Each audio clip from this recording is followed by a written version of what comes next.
is Abhinandan Singh and we are back with under 6 minutes.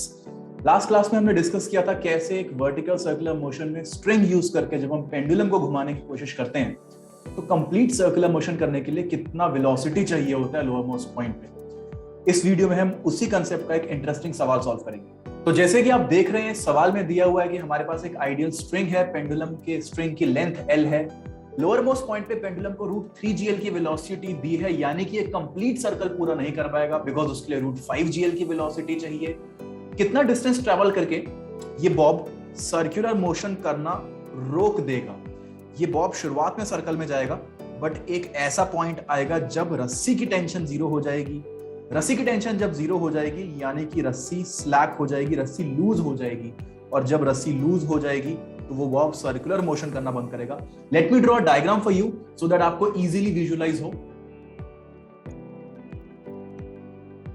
मैं ऐसा मान के चल रहा हूं पार्टिकल ने अपनी मोशन पॉइंट आई से शुरू की और पॉइंट आई से लेके पॉइंट एफ तक, इनिशियल से लेके फाइनल तक पार्टिकल सर्कुलर मोशन में जा रहा है। पॉइंट एफ पे tension in the string zero हो गई है, यानी पॉइंट एफ पे स्ट्रिंग कर गई है स्लैक, और पॉइंट एफ के बाद पार्टिकल एक प्रोजेक्टाइल मोशन में जाएगा, सर्कुलर मोशन में नहीं जाएगा। हमें निकालना है what is the distance travelled, यानी कि आई से लेके एफ तक इस कर्व की, इस सर्कल के आर्क की लेंथ निकालनी है। ये हमारा आंसर होगा।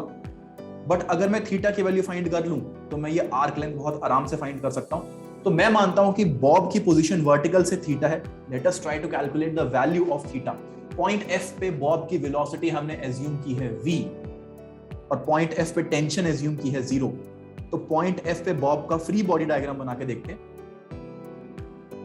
बॉब पे लगेगा उसका वेट mg, और उस बॉब पे टेक्निकली टेंशन लगनी चाहिए थी बट उस टेंशन की वैल्यू 0 है क्योंकि हमने मान के चला है कि रस्सी तो स्लैक कर गई है। इस बॉब की वेलोसिटी है अभी v, यानी कि इस बॉब को एक सेंट्रीपिटल फोर्स चाहिए, mv²/r नाम का सेंट्रीपिटल फोर्स चाहिए जिसमें r की वैल्यू L हो जाएगी। अगर आप बहुत ध्यान से देख रहे हैं तो हम mg के दो कंपोनेंट्स ले सकते हैं, mg cos theta and mg sin theta. It is very evident that mg cos theta ही वो फोर्स है जो सेंट्रीपिटल की तरह बिहेव करेगा। यहां से हमारे पास एक इक्वेशन आती है। अगर हम इस इक्वेशन को सिंप्लीफाई करके लिखें, let us call this equation number 1। हमने बॉब का एफबीडी बनाया जिसमें टेंशन की वैल्यू 0 पुट की, सेंट्रीपिटल फोर्स का कांसेप्ट लगाया, पहली इक्वेशन आ गई। दूसरी इक्वेशन, पॉइंट आई से लेके पॉइंट एफ तक जाने में मैकेनिकल एनर्जी कंजर्व्ड होगी। क्यों? क्योंकि work done by non conservative force is 0। The only non conservative force is tension, जो कि हम लास्ट वीडियो में डिस्कस कर चुके हैं। So let us try to conserve mechanical energy from I to F. अगर आप आई और एफ की हाइट के डिफरेंस की बात करेंगे तो आई और एफ के हाइट के डिफरेंस की वैल्यू है L + L cos theta. Initial mechanical energy equals final mechanical energy. The initial kinetic energy at the lower most point is ½ mg²। Initial potential energy at lower most point को हम reference मान के 0 बोल देते हैं। The final kinetic energy at final point F is ½ mv² and the final potential energy at point F is, और अगर आप डायग्राम में देखना चाहें तो H की वैल्यू ये रही। इस इक्वेशन को थोड़ा साफ सुथरा करके लिखते हैं। It is very evident that पूरी इक्वेशन में मास कॉमन है, so the equation becomes, this is our second equation. अगर आपको याद होगा तो फर्स्ट इक्वेशन से आप v² की value gl cos theta put कर सकते हैं। सेकेंड इक्वेशन में हम v² की value gl cos theta put कर सकते हैं, और क्वेश्चन में u² की वैल्यू तो ऑलरेडी गिवन ही है। कितने गिवन है? √3gl गिवन है। u की वैल्यू √3gl है तो u² बिकम्स 3gl। इस इक्वेशन नंबर 2 को थोड़ा सिंप्लीफाई करेंगे। gl gets cancel out on both sides, या फिर dividing both sides by g and l we gate.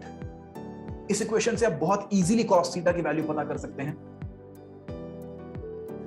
So this is the angle made by the string with the vertical when the string becomes slack, जब Bob circular motion करना रुक जाएगा। But हमें ये angle नहीं निकालना था, हमें ये आर्क लेंथ निकालनी थी, और इस आर्क लेंथ के लिए हमें एंगल अल्फा पता होना बहुत जरूरी है। और अगर आप बहुत ध्यान से देखेंगे अल्फा और थीटा का सम तो 180 डिग्री है, यानी कि पाई रेडियन है। थीटा हमारे पास आ गया है तो अल्फा तो हमारे पास बिल्कुल आ गया।